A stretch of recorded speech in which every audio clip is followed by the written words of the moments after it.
Cuando tú estabas en el colegio, ¿tú ya te podías visualizar como una periodista deportiva o fue algo que surgió poco a poco? Yo en el colegio estuve en informática. Para mí es la rama que más recursos te da para la vida. Y yo me pregunto si a lo mejor no nos creamos falsas expectativas con este equipo. De hecho, hay un dato súper interesante. Proporcionalmente, Ecuador fue el país que más hinchas llevó al Mundial. Como es el fútbol y como es la vida, a veces estás arriba, a veces estás abajo. Este Ecuador logra el mejor partido de la historia de sus mundiales, que es vencer a Alemania. Y recuerdo un compañero mío del canal diciendo: nunca vamos a saber qué canción eligió Ecuador. ¿Por qué con menos recursos logra Luis Fernando Suárez algo que Becasese no pudo con más recursos? Porque Becasese tampoco era un técnico que llegaba sin experiencia, ¿verdad? Creo que mucho lo atribuimos a lo que menciona, que los entrenadores siempre quieren como de repente salir con yo lo hice debutar a tal. O sea, yo encontré a esta joyita, ¿no? Hemos logrado y hemos visto goles que clasifican a mundiales, goles que nos clasifican a las siguientes instancias, pero hay que ir más lejos.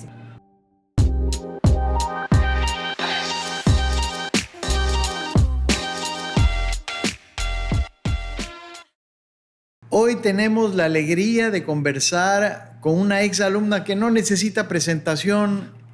Es una reconocida y querida profesional del periodismo deportivo. Me refiero a Gaby Alcíbar. Bienvenida, Gaby, a tu alma mater. Sí. Muchas gracias, Rodolfo. Para mí es un gustazo estar aquí. Qué lindo el espacio que han creado para poder conversar con tanta gente que a su vez ha pasado, o no necesariamente, pero que tiene mucho que aportar a toda esta comunidad que hace el Colegio Nuevo Mundo. Y aquí estamos para contar justo con experiencias tan recientes como la del Mundial. Feliz de estar aquí y poder conversar. Y una pregunta antes de empezar es, cuando tú estabas en el colegio, ¿tú ya te podías visualizar como una periodista deportiva o fue algo que surgió poco a poco? No, fue muy raro, la verdad, porque yo en el colegio estuve en informática, que no tiene nada que ver, sin embargo, para mí es la rama o una de las ramas que más recursos te da para la vida. O sea, y eso lo recuerdo que nos lo decían en ese momento y no lo entendíamos, pero cuando pasa el tiempo te desarrolla tanto la mente, la forma de pensar, que te ayuda para lo que sea. Lo que pasa es que cuando me graduó pensé seguir más o menos esa rama, pero yo tenía mucha ilusión con el hecho de viajar mucho, conocer muchas culturas, me encantaba leer, me encantaba todo ese aspecto más social, y decidí estudiar comunicación sin necesariamente saber bien qué iba a hacer luego. Me encantaban las materias de la carrera y me incliné por comunicación. Pero tengo que reconocer de que desde siempre me gustó el fútbol, el deporte en general. En el colegio yo jugué aquí en la selección del colegio, pero aunque era banca, o sea, era suplente, me gustaba jugarlo, pero me gustaba verlo también. Desde niña tengo recuerdos de ir al estadio con mi familia desde que tengo 8 años. O sea, toda la vida estuve como vinculada y estudié en la universidad en Argentina. Y Argentina es el país más futbolero del mundo, más que Brasil, más que cualquiera. Esa es mi opinión respecto a Argentina. Y entonces, a pesar de que tienen miles de otras cosas, me fui vinculando mucho más, y cada vez que la selección iba a jugar un partido allá, iba a los partidos, y si jugaban Copa Libertadores, equipos ecuatorianos, iba a los partidos y me gustaba. Entonces, realmente un poco como que fue una mezcla de me gusta y también un poco de suerte. O sea, se me fue presentando en el camino y yo siempre fui muy de aprovechar cualquier oportunidad que se dé. Y ahí llegué acá y estoy muy feliz con lo que hago, sí. Bueno, y en este escenario de que acabamos de terminar un mundial, una participación que nos ha dejado una sensación un poco agridulce a los que somos, que seguimos del fútbol y disfrutamos del fútbol. ¿Cómo vive el periodismo deportivo ahorita, este momento donde no hay un entrenador para la siguiente etapa que comienza, parece, en marzo, la siguiente eliminatoria? ¿Cómo estás viviendo este momento? ¿Cómo se vive este momento entre ustedes? Sí, todavía hay tiempo para la eliminatoria. Yo creo que nos quedamos nosotros con la decepción, como el hincha en general y el ecuatoriano en general, de esta selección, por la gran cantidad de buenos jugadores que tenemos. Creo que nunca antes en la historia tuvimos jugadores que hayan dado un salto profesional tan importante a los clubes más importantes de Europa. Y eso hizo que nosotros nos ilusionemos tanto. De hecho, hay un dato súper interesante, y sacaron las estadísticas. Proporcionalmente, Ecuador fue el país que más hinchas llevó al Mundial. Es impresionante. Proporcionalmente a la cantidad de partidos que jugó y a los estadios donde jugó. Porque claro, uno podía ver en la final el partido Argentina-España y era un 80% argentinos o un 75% argentinos, un 25% españoles, pero de esas camisetas argentinas había un montón de gente que no eran argentinos. O sea, eran, porque claro, la gente es fan de Messi y entonces habían árabes, colombianos, centroamericanos que, bueno, pues tienen pues tienen alguna afinidad con alguna selección porque no tienen a sus equipos en el Mundial, pero ecuatorianos eran todos y ecuatorianos llenamos estadios. Entonces, la ilusión era tan grande que muchos ecuatorianos hicieron el esfuerzo por llegar y esa decepción creo que nos cayó a todos, o sea, tanto a hinchas como a periodistas, como a la gente vinculada al fútbol, ¿no? Y entonces por eso es que hoy creo que todos vivimos con esta idea de que hay que encontrar un entrenador pronto, o sea, de manera urgente para que desde ya se ponga a trabajar y que no le tome estos partidos ya de competencia muy sobre la marcha, ¿no? Tiene que trabajar con lo que hay y pensando en nuevos jugadores que hay que irlos subiendo, porque ya pasarán 4 años más para un siguiente mundial y algunos ya no podrán estar. Por ejemplo, Hernán Galíndez, pongámosle. Entonces, claro, tienen que ir trabajando eso. Pero y a ratos, yo tengo en mi oficina unas imágenes que me ayudan en mis reuniones y hay una que dice, la felicidad es igual a la realidad menos la expectativa. Uh-huh. En el momento en que Ecuador empata con Curazao, Curazao estaba feliz porque obviamente sus expectativas eran menores. Uh-huh. Pero en cambio Ecuador estaba triste porque sus expectativas son mayores.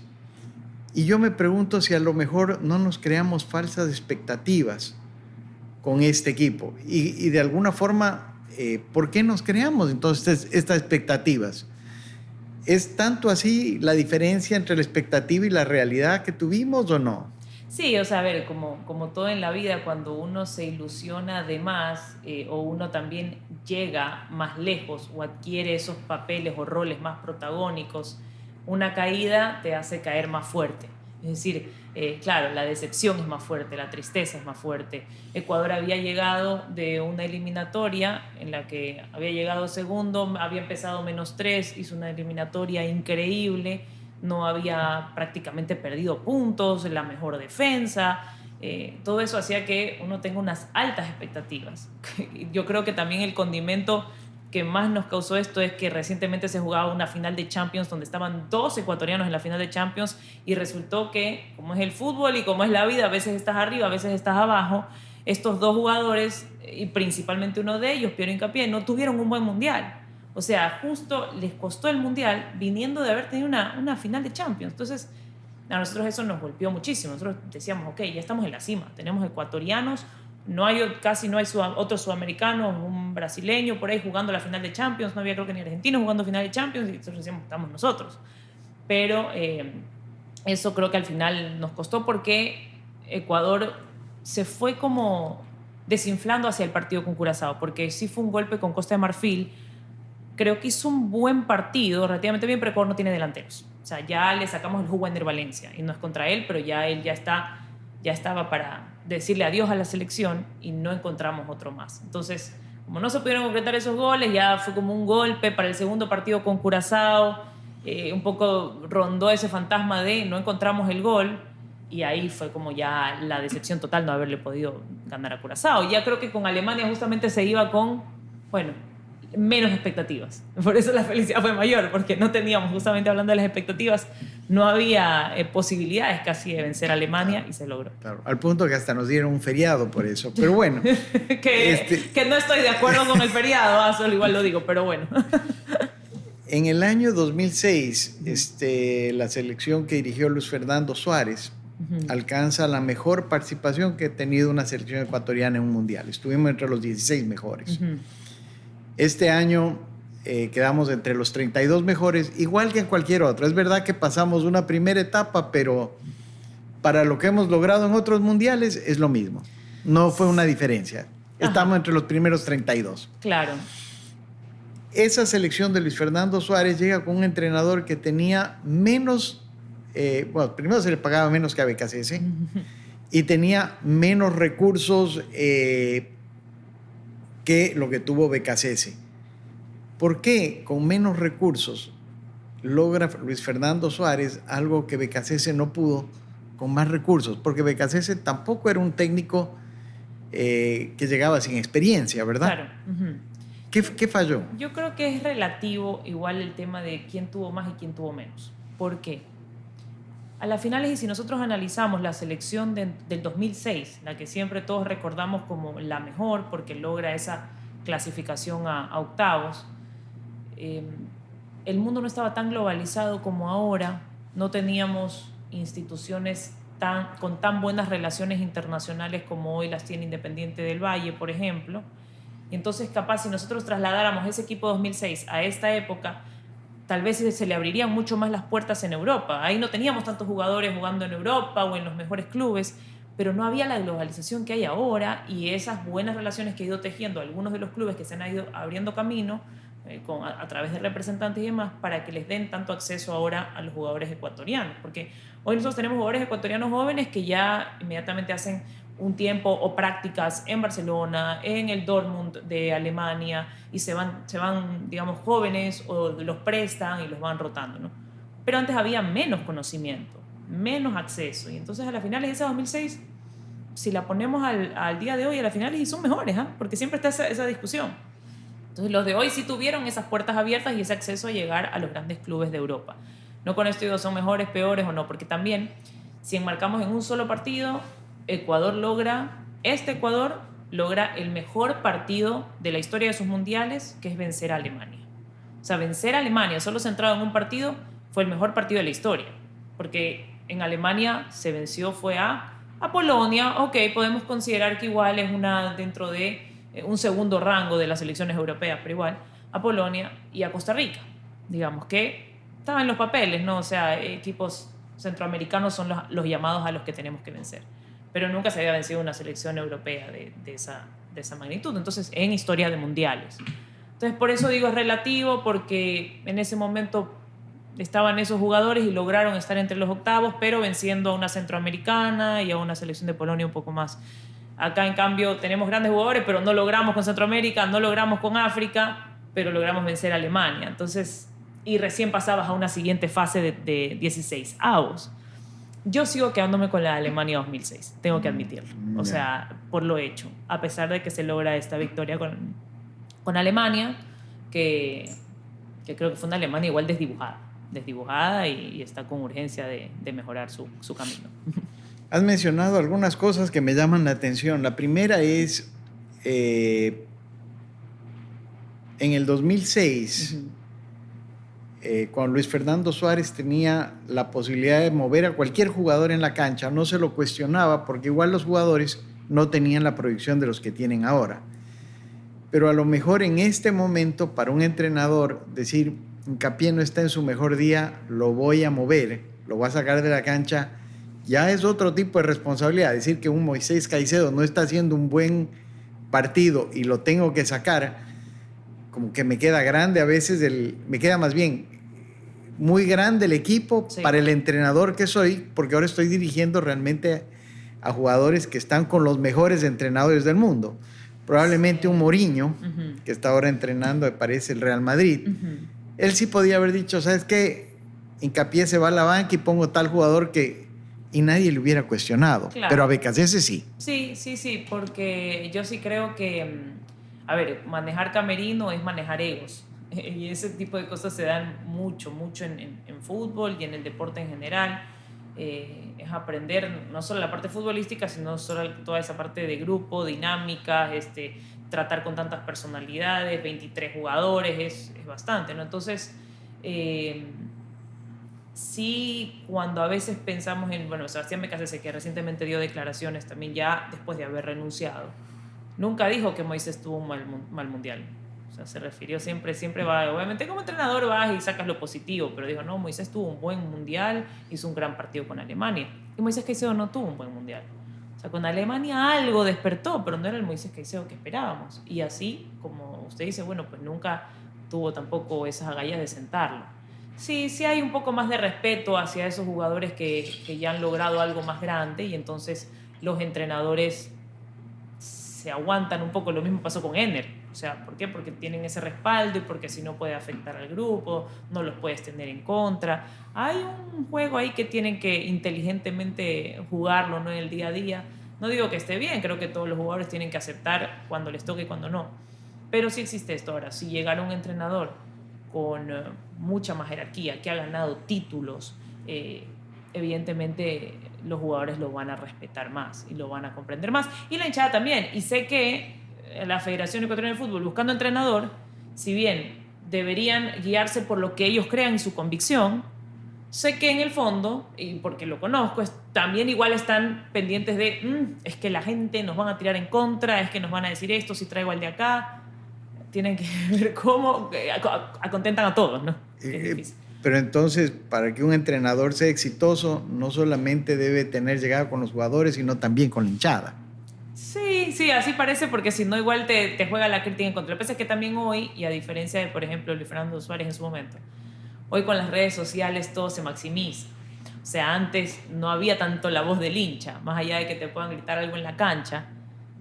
Los que mandaban eran los medios tradicionales, la televisión, la radio, el periódico. Pero hoy todos hablan, entonces como la voz del hincha está presente, todo se magnifica mucho más, se agranda.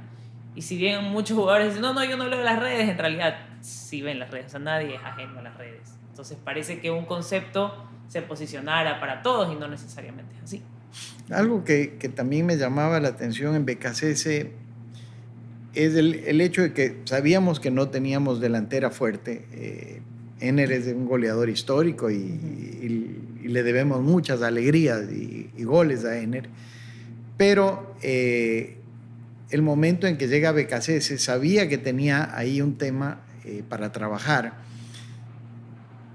Y en partidos, no me acuerdo con quién es que lo hace entrar a Darwin Wawa, que era un muchacho, estaba en 16, 17 años. Sus 17, no había todavía debutado ni siquiera en su club de manera profesional, y lo pone como 30 minutos en un partido eliminatoria. Claro.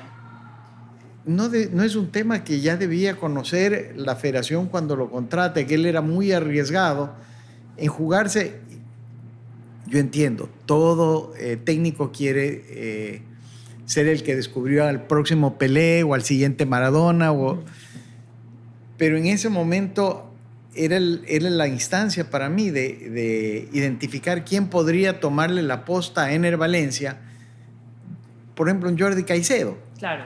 Y me parece que estaba hasta Janer Corozo en la banca en ese día y no le dio la oportunidad. Sí, eso es cierto. Siempre, o sea, creo que mucho lo atribuimos a lo que menciona, que los entrenadores siempre quieren como de repente salir con yo lo hice debutar a tal, o sea, yo encontré a esta joyita, ¿no? Porque ya cuando después se van y analizan su ciclo, si alguno sale muy exitoso, no, es que él lo hizo debutar, más o menos lo que pasó. Gustavo Alfaro es el que hace debutar a Moisés Caicedo, y entonces muchos hablan todavía de Moisés Caicedo como el hijo de Alfaro, o sea, es como, Alfaro es el padre de Moisés Caicedo, y muchos entrenadores quieren llevarse en algún momento eso, pero también las directivas les exigen, o debe ser, y está bien que sea parte del trabajo, que dejen algo para después. O sea, ese dejar algo para después es haber trabajado formativas, es haber hecho microciclos con jugadores más jóvenes que constantemente hacen microciclos. O sea, sí los hizo Sebastián Becasés, es decir, tal vez uno mucho no se entera, pero cuando no llaman a la selección mayor, en el medio hacen llamados a jugadores juveniles de todos los clubes de Ecuador, a que vayan aquí, a la casa de la selección y estén unos días entrenando. Y así él vio muchísimos jugadores. Entonces, en algún momento le dan oportunidad a uno, a otro. Sí saltan por ahí los rumores o uno le queda esa idea de, a ver, hay algún club que te dice ponlo, o que empieza a presionar, ponlo, a ver si lo logro vender. Las presiones existen. Después, si les dan o no cabida, es lo incomprobable, porque si no, ya todo sería fácil y podríamos entender, no, es que siempre le dan cabida a tal o cual. Pero las presiones de los diferentes clubes o representantes existen. ¿Para qué? Para que se puedan mostrar y darles vitrina a jugadores. Pero en el camino tienen que irle dando espacio. De ahí, Jordi Caicedo, muchos habló de él como una solución. La realidad es que igual tampoco es tan jovencito. O sea, y cada vez que entró, o sea, tampoco fue la solución a los problemas. Es un jugador muy 9 de área que tiene que esperar a que lo habiliten. No es tan rápido como lo es Ener, o en su momento también lo fue, explosivo. Entonces, no encuentran mucho ese... Leonardo Campana, otro. Leonardo Campana, en su momento, no sé ahora, pero hay un momento en el que a mí nos informaban que cuando se hacían las pruebas de físicas, que prueban velocidad, era el más lento de la selección. Y entonces tal vez esa selección no demandaba que sea Leonardo Campana porque necesitaban a alguien muy rápido adelante, no solo que finalice las jugadas. Entonces, eso van midiendo, ¿no? Ya depende cómo quiere el cuerpo técnico jugar. Pero sí se necesita ya espacio a delanteros, o a más delanteros. Jeremy Arévalo fue uno llamado, no terminó teniendo minutos en el Mundial, pero ahí se lo va llevando de a poco. Lo que pasa es que ahora sí hay como una urgencia de ir a buscar más, ver de dónde encontrar más delanteros porque es lo que nos falta. El Mundial nos mostró que las mejores selecciones son las europeas. En Europa se juega el mejor fútbol y eso se evidenció en el Mundial. Sin embargo, los técnicos europeos no han sido muy exitosos en Latinoamérica. Tal vez el caso de Ascargorta cuando dirigió Bolivia, cuando probablemente yo era adolescente, y Maldini que dirigió a Brasil. Es un acierto cuando una federación comienza a buscar un entrenador europeo. En este caso tuvimos primero algo que hablaban con el hijo de Johan Cruyff, me parece. Jordi Cruyff, ajá. Y luego se fueron por el técnico de español. Félix Sánchez Vaz. Con Félix Sánchez Vaz. Ajá. ¿Es un error realmente buscar un técnico europeo? Yo no creo que sea un error. Brasil está totalmente convencido de que Carlo Ancelotti le va a dar la solución y comprendieron y estuvieron tranquilos de que este Brasil no haya llegado más lejos porque saben que Brasil está en una reestructuración que necesita más tiempo. Más bien, en Brasil estaban cansados de estar cambiando de técnico a cada rato. Entonces, por eso la continuidad, por eso no es que después de este Mundial se jugó y dijo ya, Ancelotti, chao, se va. Saben que es el técnico más exitoso de la historia, por lo menos en Europa, así, y entonces le han dado esa continuidad. A ver, pienso también que cuando miramos Sudamérica, siempre los destacados han sido Brasil, Argentina, Uruguay, y son países cuna de entrenadores. Entonces, ellos rara vez un entrenador europeo los va a dirigir.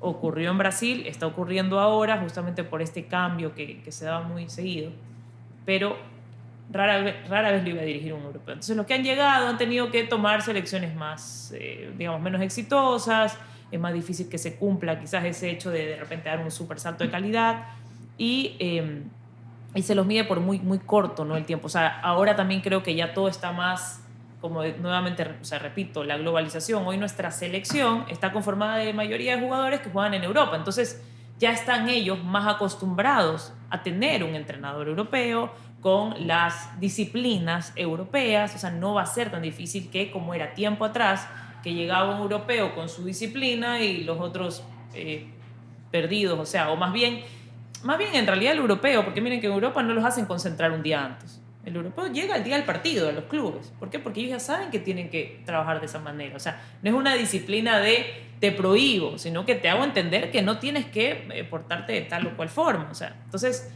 eso ya puede hoy, yo creo, calzar mejor porque ya los jugadores ecuatorianos están acostumbrados a jugar en Europa. Yo sí pienso que una buena opción sería un entrenador europeo. A mí me gustaría. Pienso que sí habría compatibilidad. Otro tema que me llama la atención es este momento en que Ecuador termina de ganarle a Alemania y comienzan a entonar nuestro juramento todo el estadio, ¿no? Y en ese momento tú estás vendiendo tu marca país. Es cuando realmente el fútbol va mucho más allá de una cancha de fútbol. Sin embargo, cuando Noruega comienza a vestir a sus jugadores como vikingos y comienzan a hacer toda esta escena de cuando están remando. Eso es promover todavía la marca país, pero en eso tuvo que ver la Federación de Fútbol de Noruega, porque espontáneo no fue.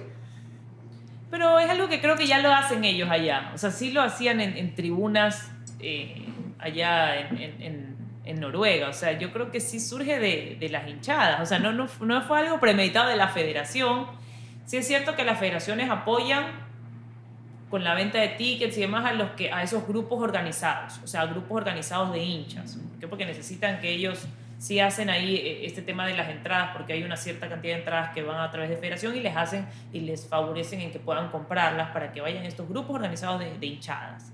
Pero lo hacen ellos. Después, sí, por ejemplo, en lo de nuestro juramento, eso sí fue algo determinado por la federación, porque FIFA pedía o solicita a cada federación, ok, si gana tu equipo, ¿qué canción ponemos? O sea, ellos sí solicitaron, o sea, ¿qué canción se pone en el estadio? ¿Cuál es la que vamos a escuchar? Entonces yo recuerdo llegar al tercer partido y recuerdo un compañero mío del canal diciendo, nunca vamos a saber qué canción eligió Ecuador. O sea, cuando íbamos ya hacia el partido de Alemania, chuta, nunca vamos a saber qué canción fue la que eligió Ecuador, no vamos a ganar un solo partido, nos fuimos, o sea. Y bueno, le terminamos ganando a Alemania y eso fue llanto de alegría, lágrimas de alegría, y ahí descubrimos que era nuestro juramento y no pudo haber sido mejor. O sea, fue súper interesante porque la gente estando ahí se sintió tan identificada con la canción, de todo rango social y económico. No pudo haber sido mejor, o sea, que sea esa canción, ¿no? Yo creo que eso hizo que la gente se siente tan identificada y ame a su país. Y al final yo creo que hoy el fútbol es la forma, el fútbol, el deporte en general, pero es esa forma en la que nosotros canalizamos a ser patria, o sea, y sentirse orgulloso de su país. O sea, antes eran las guerras, menos mal ya no son las guerras, pero a través del deporte eso es lo que hace. Esos son los momentos en los que sentimos ese orgullo, ¿no? Sí. Cuando uno pierde, no debe perder la lección. ¿Qué crees que es lo que Ecuador no debería perder de esta participación? Yo creo que en general hubo un grupo muy unido. A ver, tampoco nunca se escuchó situaciones de indisciplina. Y yo sí vi adentro y además, a ver, fueron más de 40 días de cubrir todos los días los entrenamientos, verlos entrenar, verlos entre ellos un poco, uno ve cómo se tratan, cómo se conocen. Y yo vi un grupo muy unido que en otros momentos no ha habido. En Copa América 2019 recuerdo cuando hubo también actos de indisciplina y hubo diferentes grupos que se separaban. O sea, la unión de grupo es algo que siempre se debe rescatar y llevar para adelante. Y después, bueno, yo creo que la lección es saber que hay este material, hay que encontrar a alguien que lo guíe mejor y que encuentre recursos donde ya, porque esto sí se veía, se preveía, ¿no? Nosotros desde la eliminatoria no teníamos delantero y esto se lo vio, y entonces yo creo que los directivos de la federación sí pensarán ahora, bueno, la verdad que eso desde el inicio estaba y nunca se salvó, nunca se solucionó con este cuerpo técnico. Entonces, apretar más cuando con esto no nos va a alcanzar, o sea, apretar más cuando desde el inicio se pueden detectar esos problemas, corregirlos. Si te dijera que de toda tu trayectoria seleccionaras un gol como el que con más gusto cantaste, el que más festejaste, ¿con cuál te quedarías? Me voy a quedar con un gol que la verdad que lo grité muchísimo, pero también, bueno, desde el tiempo que yo estaba haciendo esto, ¿no? Y tal vez eran de esas primeras salidas al exterior que eran más importantes, fue el gol de Pervis Estupiñán ante Chile en Chile para la eliminatoria hacia Qatar. Ya. Fue el primer gol.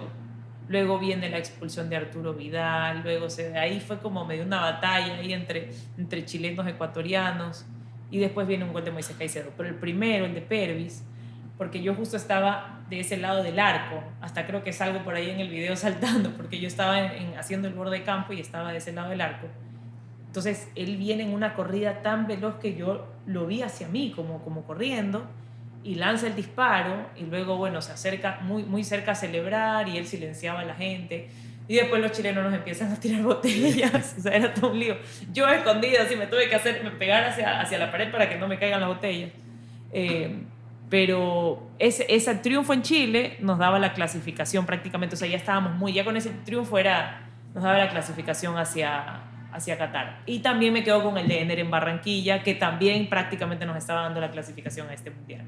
El de Ener, lo que pasa es que ahí no estuve en la cancha, sino en cabina, que como que se vive diferente. Pero igual, sí, también había, en la cabina es cerrada, pero tenía unas ventanas, nosotros la habíamos abierto porque queríamos como escuchar el ruido, ¿no? Obviamente eran los colombianos callados más que, pero necesitábamos un poco de ese ambiente, y ese gol de Ener también es buenísimo. Si pudieras viajar en el tiempo y entras a las clases de informática, ¿qué le dirías a la Gaby de ese entonces? ¿Qué le diría?